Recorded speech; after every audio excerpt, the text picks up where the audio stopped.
Nutritionist Rebecca Sabaya joins us to talk about the essentials and whether we should add supplements to our diet. Good morning. Good morning.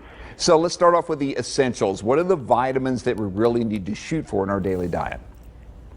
Well, we need a range of vitamins. We also need protein, carbohydrate, fat, minerals, and I would add some fun things because it's all about whole person health. We also need to be vitamin C. I don't know if you've ever heard that one, but time at the ocean, and vitamin N, time in nature. So it's the big picture with our nutrition. Yeah, I think a lot of people get zoned in on one or two areas, and like you said, the big picture is what matters. So once you're eating a healthy diet, should you supplement that with pills, take like a vitamin or something else? Generally, for the vast majority of us, it's not necessary to supplement.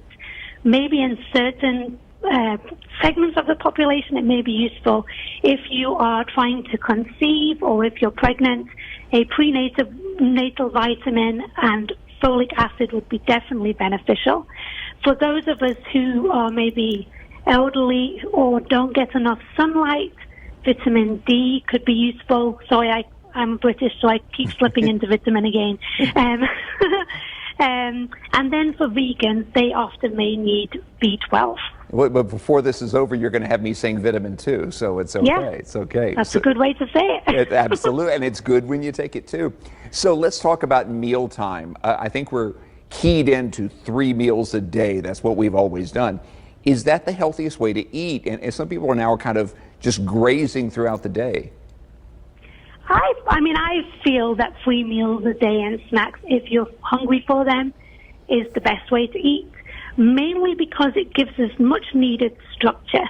It helps us to tune into our hunger and fullness, and just carves out time for protecting family meals, because you're making the time to sit together and eat a meal. And family meals have been shown to increase confidence in young people, communication skills, decreasing the risk of eating disorders, and it's a time to connect and enjoy food together.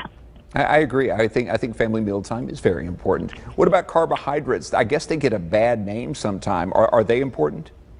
Oh, yes, definitely. Carbohydrates are our main energy source, and no matter what type of carbohydrate, be that sweets, rice, bread, pasta, cereals, they all get broken down by our bodies into glucose.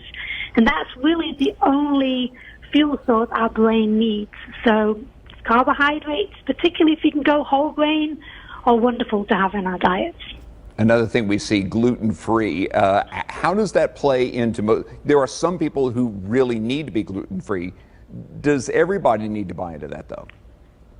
No. As you say, some folks need to be gluten-free, particularly those with celiac condition. That is an autoimmune condition that sometimes can run in families where the body sees the gluten, which is a protein found in wheat, rye, and oats, and barley. Oats can be gluten-free, actually. They can become contaminated, and that will damage their small intestines. So for them, gluten-free is the treatment.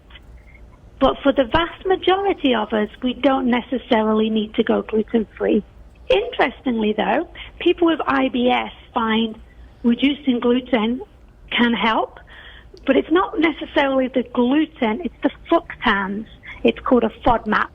So by reducing FODMAPs in the diet, that can increase and improve the symptoms of IBS. But generally, no. Enjoy your breads and pastas. Rebecca, thanks so much. We appreciate your time this morning. Oh, thank you so much. Appreciate it too. Thank you. If you'd like to get in touch with Rebecca, her website is Anchored Nutrition Therapy, anchorednutritiontherapy.com.